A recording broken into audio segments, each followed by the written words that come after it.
nightingale, cuckoo is also having unique sound. Just listen the voice of cuckoo.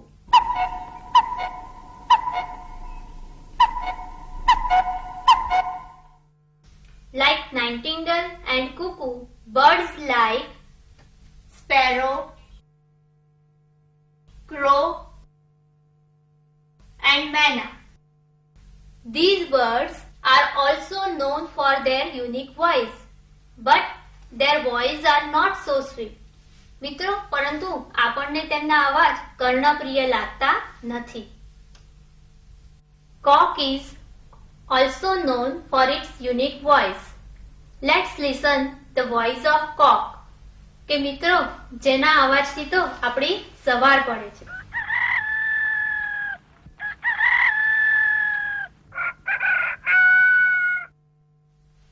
સુંદર અવાજવાળા પક્ષીઓને ઓળખ્યા બાદ હવે ઓળખીએ સુંદર માળો બનાવતું પક્ષી.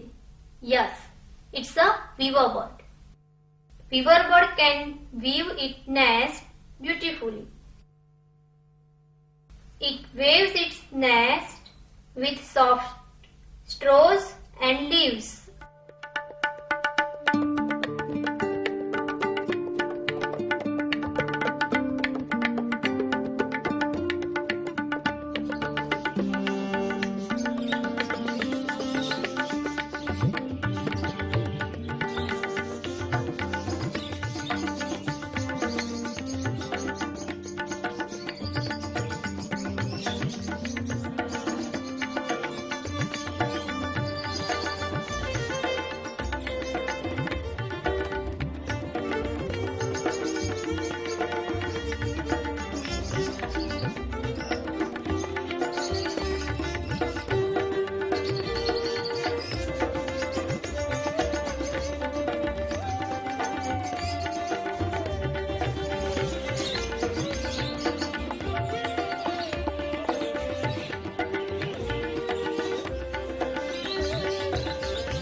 મિત્રો, વીવર બર્ડની જેમ ટેલર બર્ડ પણ પોતાનો માળો ખૂબ જ સુંદર રીતે બનાવે છે.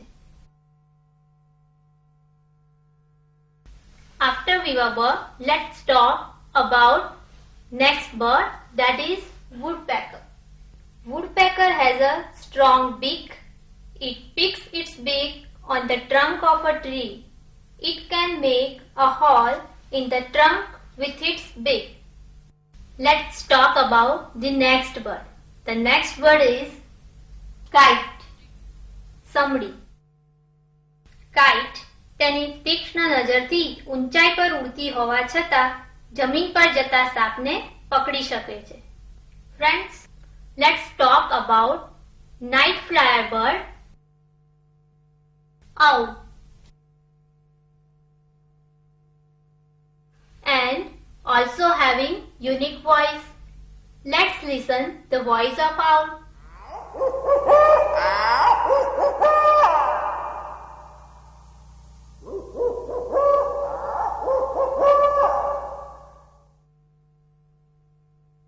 મિત્રો, સામાન્ય રીતે સૂરજ આથમી જાય બાદ મોટા ભાગના પક્ષીઓ માળામાં પાછા ફરી આરામ કરે છે, જ્યારે આઉલ પોતાના શિકાર માટે તૈયારી કરે છે. એટલે કે તે રાતે ઊંઘતું નથી પણ જાગે છે. તેથી જ તેને નાઇટ ફ્લાયર બર્ડ કહે છે. After night flyer birds, let's talk about water bird, pelican. Pelican is a water bird. It lives near big lakes. The beak of the pelican is very large. It can hold a large fish in it. The next bird is ostrich. Ostrich is a bird which cannot fly, but It can run so fast. This is the only bird in the world to have only 2 toes and lays the largest egg. Yes, ostrich egg is the largest egg among the birds. મિત્રો, શું તમે જાણો છો કેટલાક પક્ષીઓ એવા છે કે જેઓને પાંખો હોવા છતાં પણ તેઓ ઉડી શકતા નથી, જેવા કે African bird ostrich, New Zealand bird kiwi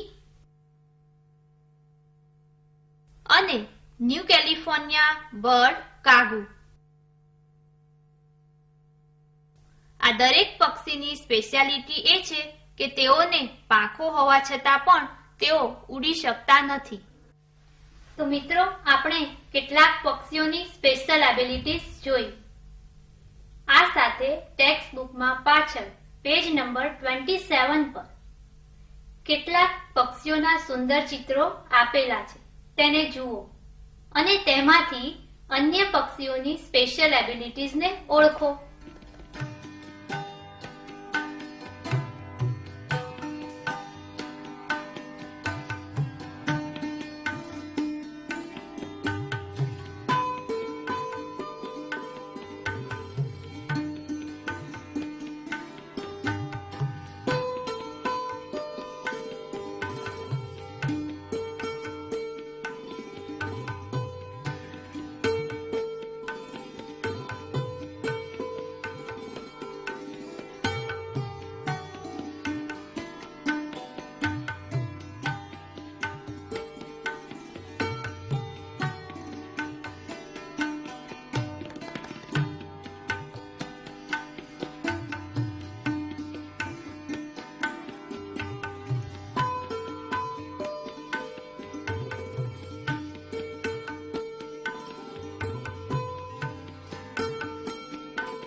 અને હા, સાથે સાથે પેજ નંબર 25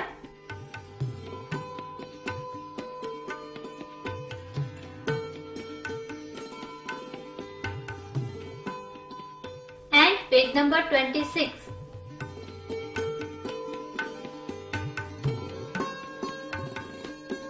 આ બંને પેજ પર કેટલાક પ્રાણીઓના ચિત્રો આપેલા છે, તેને જુઓ અને તમારા અંગ્રેજી ભાષાના શિક્ષક તેમજ શાળામાં ઉપલબ્ધ અન્ય પુસ્તકો, ન્યૂઝપેપર્સ, મેગેઝિન્સ વગેરે સાહિત્યનો ઉપયોગ કરીને અન્ય પ્રાણીઓની વિશેષતાઓને ઓળખો.